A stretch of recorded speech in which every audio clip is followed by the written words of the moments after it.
Wala pong first round picks itong San Miguel Beer at Barangay Ginebra. Pero sa bandang huli, baka magkaroon sila ng tigalawa sa pag natapos na yung mga usap-usapan at yung mga transactions.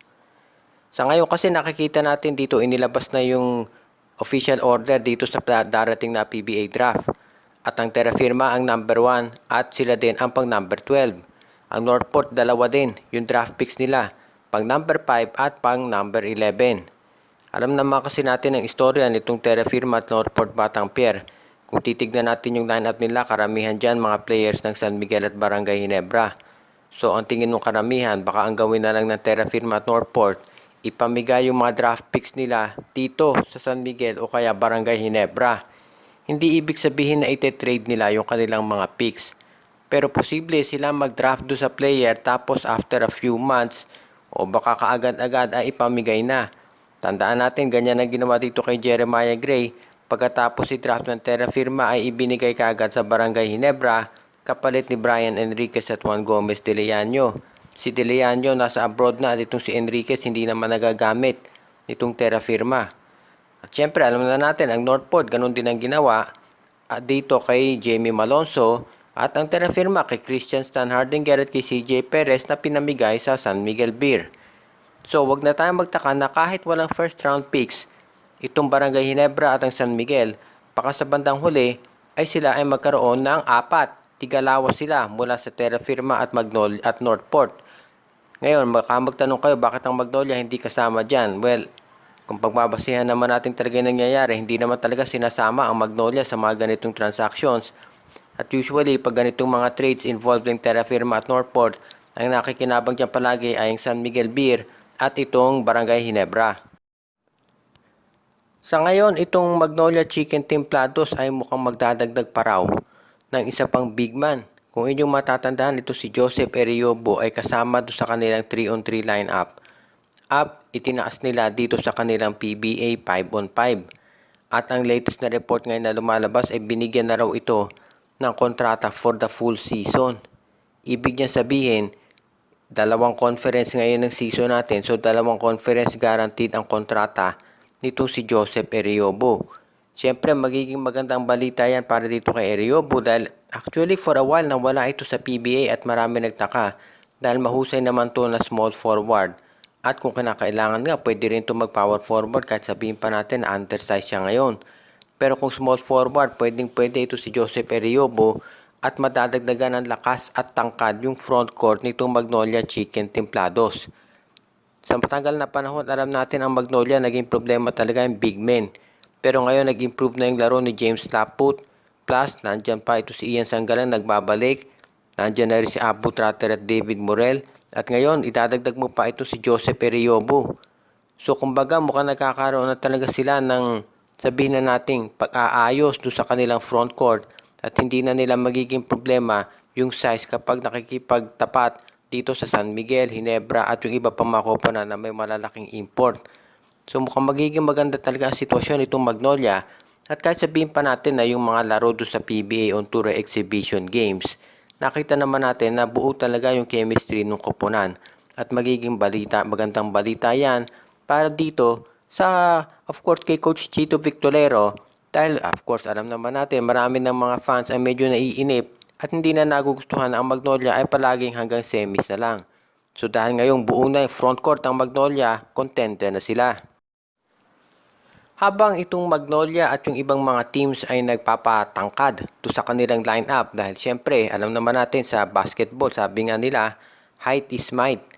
Pero dito sa Converge Fiber XS mukhang medyo kulang talaga sila dyan at yan ang dahilan kung bakit yung mga fans sa tingin nila ay mukhang kinakailangan nung lineup ni Coach Aldin Ayo na kumuha ng mga players na pwedeng idagdag dito sa front court dahil kumbaga wala namang kasiguraduhan na makukuha nila ito si Justin Baltasar na alam ng lahat ay yun talaga ang tinatarget ni Coach Aldin Ayo.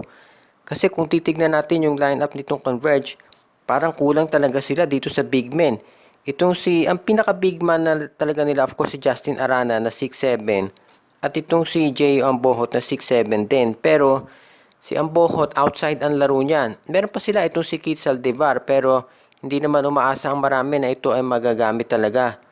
So, Kumbaga, of course, si Barkley Ibonia, pero hindi naman yan center, power forward yan talaga. So, ang pwede nilang kunin sa tingin ko dyan talaga, itong si Perkins at itong si Troy Rosario. Si Perkins hindi katangkaran, pero ang maganda ang build ng katawan niya. At sanay siya na magwardya doon sa mas matatangkad na power forwards at pwede rin siyang pangwardya sa import. Itong si Troy Rosario naman sa tingin ko, yan talaga fit na fit dito sa Fiber Xers. Dahil yung laro niya, unlike si Ambohot, ito si Rosario, pwede rin niyang maglaro sa loob. Nakakaroon din niya ng post-up game. So sa tingin ko, isa dyan sa dapat sa dalawang yan ang pwedeng kunin ng Converge Fiber Xers para madagdagan ng experience yung kanilang front court at pati na ng height. At syempre, ang laking bagay nung nawala ito si Abu Tratter at si David Morrell dyan dahil nawalan sila ng post-up player at ng athleticism. So kung makukuha nila ito si Rosario o di kaya si Perkins, kahit papaano mapupunuan yung pagkawala ng dalawang nabanggit. At kung hindi man nila makuha si Baltasar, at least meron silang big man na ngayon available. Ito pong si Lervin Flores na naglalaro sa TNT 3-on-3 team nila ay ngayon iniligay na dito sa PBA lineup ng TNT Katropa.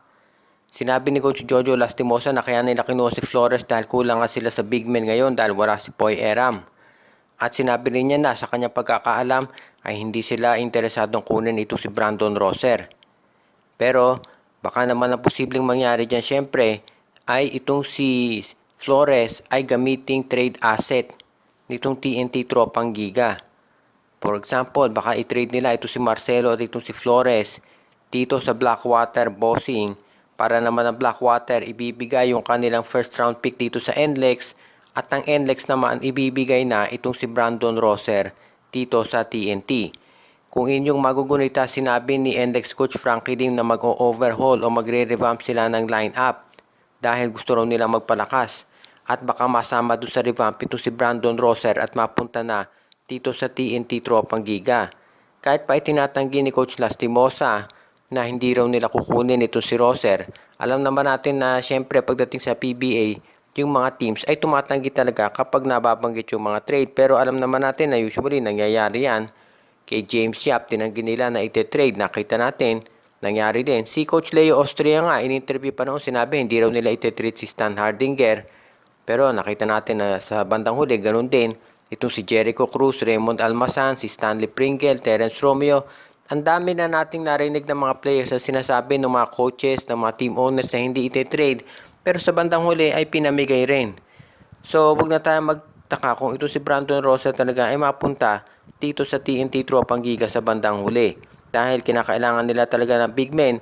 At itong si Eram kasi 6 to 8 months na mawawala. At syempre hindi pa Pikes MVP ng ganyan.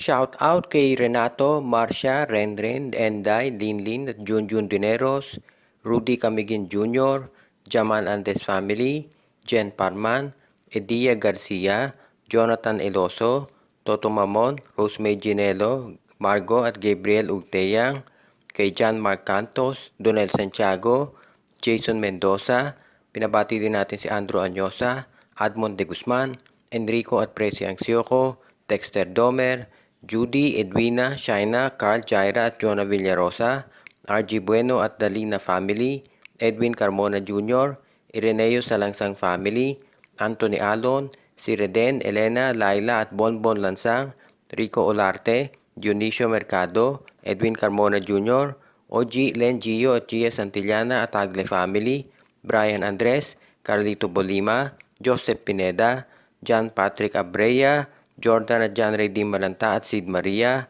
Admond de Guzman, Ronald Berbosidad, JJC Boom at iba pa nating tagapakinig.